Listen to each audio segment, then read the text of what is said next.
Thank you very much, Mr. President. Ladies and gentlemen, good evening. Assalamu alaikum. Lovely to see you all here tonight. We are having a very entertaining night, are we not, with some very interesting things being said from the other side of the house tonight. Let me begin by saying, as a Muslim, as a representative of Islam, I would consider myself an ambassador for Islam, a believer in Islam, a follower of Islam and its Prophet. So, in that capacity, let me begin by apologizing to Anne-Marie for the Bali bombings. I apologize for the role of my religion and me and my people, for the killing of Theo van Gogh, for 7/7. Yes, that was all of us. That was Islam, that was Muslims, that was the Quran. I mean, astonishing claims to make in the very first speech tonight, on a day like today, where the Conservative Prime Minister of the United Kingdom is having to come out and point out that these kind of views are anathema. And I believe you're trying to stand for the Labour Party to become an MP in Brighton. If you do, and you make these comments, I'm guessing you'll have the whip withdrawn from you, but then again, UKIP's on the rise, they'll take you, the BNP, they might have something to say about your views. This is what Mehdi Hasan always does. By the way, just on a factual point, since we heard a lot about the second speaker, about how backward we Muslims all are, on a factual point, you said that Islam was born in Saudi Arabia. Islam was born in 610 AD. Saudi Arabia was born in 1932 AD. So you were only 1,322 years off. Not bad? Not bad start there. Talking of maths, by the way, a man named Al-Khawarizmi was one of the greatest mathematicians of all time, a Muslim, worked in the golden age of Islam.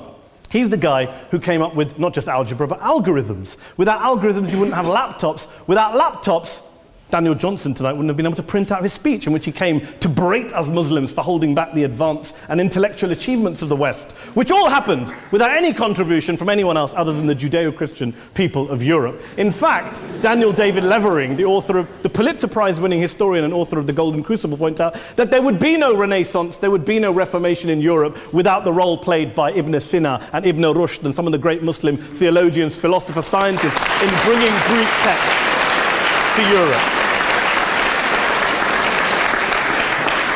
As for this being our university, I will leave that to the imagination as to who is our and who is there. I studied here too. An astonishing set of speeches so far making this case tonight. A mixture of just cherry-picked quotes, facts and figures, self-serving, selective, a farrago of distortions, misrepresentations, misinterpretations, misquotations. Daniel talked about my article in the New Statesman, which got me a lot of flack, where I talked about the anti-Semitism that is prevalent in some parts of the Muslim community, which indeed it is. Of course, I didn't say in that piece that it was caused by the religion of Islam. In fact, modern anti-Semitism in the Middle East was imported from, finish the sentence, Judeo-Christian Europe, where I believe some certainly bad things happened to the Jewish people. In fact, Tom Friedman, Jewish-American columnist in the New York Times, told me in this very chamber last week that he believed, had Muslims been running Europe in the 1940s, 6 million extra Jews would still be alive today. So I'm not going to take lessons in anti-Semitism from someone who's here to defend the Judeo-Christian values of a continent that murdered 6 million Jews. Moving swiftly on. Yes. Absolutely. Well, I'm about to make that point. No, I'm about to make that point. You're right. I agree with you.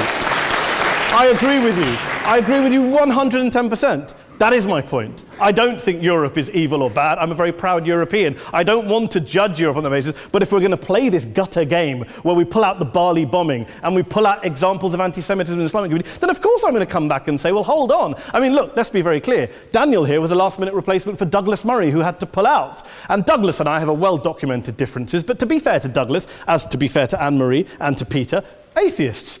Atheists see all religions as evil, violent, threatening. What the problem I have with Daniel's speech is that Daniel comes here to run this robust defense of Christianity, forgetting that his fellow Christians, people who said they were acting in the name of Jesus, gave us the Crusades, the Spanish Inquisition, the anti-Jewish pogroms, European colonialism in Africa and Asia, the Lord's Resistance Army in Uganda, not to mention countless arson and bomb attacks on abortion clinics in the United States of America to this very day. I would like a little bit of humility from Daniel first before he begins lecturing other communities and other faiths on violence, terror, and intolerance.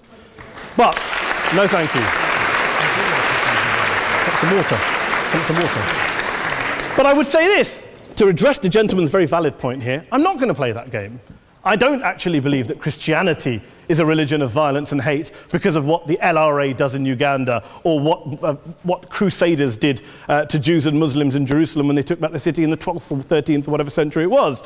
I believe that Christianity, like Islam, like pretty much every mainstream religion, is based on love and compassion and faith. I do follow a religion in which 113 out of the 114 chapters of the Quran begins by introducing the God of Islam as a God of mercy and compassion. I would not have it any other way. I don't follow a religion which introduces my God to me as a God of war, as some kind of Greek God of wrath, as a God of hate and injustice. Not at all. As Adam pointed out, you go through the Quran and you see the mercy and the love and the justice. And yes, you have verses that refer to warfare and violence. Of course it does. This is not a motion about pacifism. I'm not here to argue that Islam is a pacifistic faith. It is not. Islam allows military action, violence in certain limited contexts. And yes, a minority of Muslims do take it out of that context. But is it religious? Well, we talked about Woolwich. Daniel and Anne-Marie have suggested that it's definitely religion that's behind all of this. Well, actually, what I find so amusing tonight is we're having a debate about Islam. And the opposition tonight have come forward. We have a graduate in law, a graduate in modern history, a graduate in chemistry.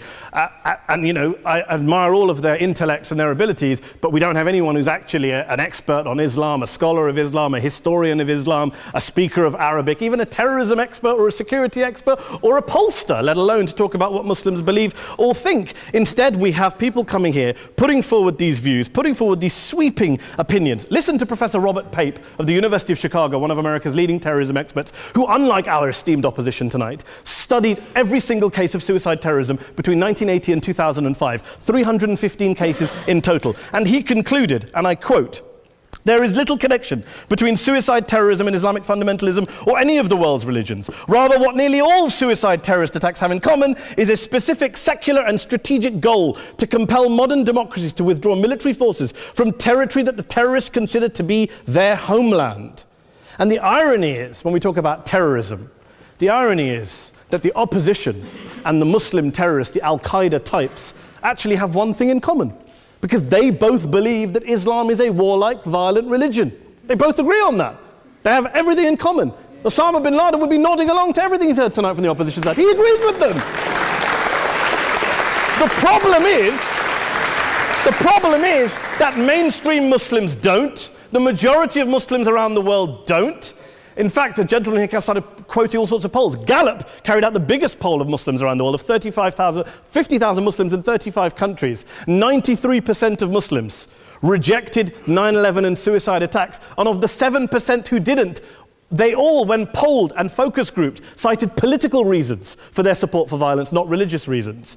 And as for Islamic scholars and what they say, well, Daniel talks about our University of Oxford. We'll go down to Oxford Centre for Islamic Studies, get hold of a man named Sheikh Afifi al-Akiti, who is a massively well-credentialed and well-respected Islamic scholar, who has studied across the world, who in the days after 7/7 published a fatwa denouncing terrorism in the name of Islam, calling for the protection of all non-combatants at all times, and describing suicide bombings as an innovation with no basis in Islamic law. Go and listen to Sheikh Tahir al-Qadri, one of Pakistan's most famous Islamic scholars, who published a 600-page fatwa condemning the killing of all innocents and all suicide bombings unconditionally without any ifs or buts. There's nothing new here. This is mainstream Islam, mainstream scholarship, which has said this for years. You don't go out and kill people willy-nilly in the high street or anywhere else, on a bus or a mall, based on verses of the Quran that you cherry-pick without any context, any understanding, any interpretation, or any commentary. Point of information. Please. Well, it doesn't happen apparently. I didn't say it doesn't happen at all. I never said it didn't happen. I don't blame Islam. Yes, it's a very good point. And a lot of us are campaigning against that. And we're campaigning against it in the name of Islam. We're campaigning against it in the name of various interpretations of Islam. Anne-Marie comes and scares us with her talk of Sharia law. I would like to see the book of Sharia law. It doesn't exist. People argue over what Sharia law is. And you empower the extremists by saying there is only one version. You empower them all. I don't believe you took any interruptions, Anne-Marie, so I think you should stay there for a moment. Several countries. Here's what we're dealing with. Here's what we're dealing with. We are dealing, I took your point. Here we are dealing with a 1400-year-old global religion followed by 1.6 billion people in every corner of the world, a quarter of humanity, of all backgrounds, cultures, ethnicities. And yet the opposition tonight wants to generalize, stereotype, smear in order to desperately win this debate. And here's my question, if we're going to generalize and smear. If, okay, people say yesterday's bombers, and we've got to be careful, there's a trial going on, were yesterday's attackers, motivated by Islam? Big debate. I don't believe they were. Let's say they were. Let's say Faisal Shahzad, the Times Square bomber, was motivated by Islam. Let's assume, for sake of argument, that Richard Reeves, the shoe bomber, was motivated by Islam. If Islam is responsible for these killings, if Islam is what is motivating these people, and Islam is therefore not a religion of peace, a religion of war, then ask yourself this question: why aren't the rest of us doing it? Why is it such a tiny minority of Muslims are interpreting their religion in the way that the opposition claim they are? Let's assume there are 16,000 suicide bombers in the world. There aren't. Let's assume there are for the sake of argument.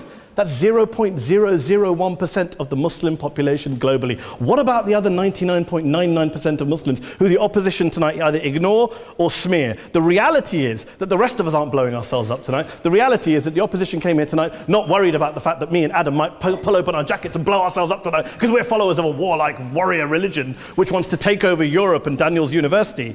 The issue is this. The issue is this. Unless the opposition can tell us tonight, and Peter Atkins is here, one of our great atheist intellectuals, can tell us tonight, can answer this question tonight: why don't the vast majority of Muslims around the world behave as violently and aggressively as a tiny minority of politically motivated extremists? Then they might as well give up and stop pretending they have anything relevant to say about Islam or Muslims as a whole. Ladies and gentlemen, let me just say this to you. Think about what the opposite of this motion is. If you vote no tonight, think about what you're saying the opposite of this motion is. That Islam isn't a religion of peace, it's a religion of war, of violence, of terror, of aggression. That the people who follow Islam, me, my wife, my retired parents, my 6-year-old child, that 1.8 million of your fellow British residents and citizens, that 1.6 billion people across the world, your fellow human beings, are all followers, promoters, believers in a religion of violence. Do you really think that? Do you really believe that to be the case? They say that in the Oxford Union, the most famous debate was in 1933 when Adolf Hitler looked out for the result of the King and Country motion, where they voted against fighting for king and country, and Hitler was listening out for the result. Well, tonight, 80 years on, there are two groups of people around the world who I would argue are waiting for the result of tonight's vote. There are the millions of peaceful, non-violent, law-abiding Muslims both in the UK, Europe, Asia, Africa and beyond, who see Islam as the source of their identity, as a source of spiritual fulfillment, of hope, of solace. And there are the phobes, the haters, the bigots out there who want to push the clash of civilizations, who want to divide all of us into them and us and ours and their.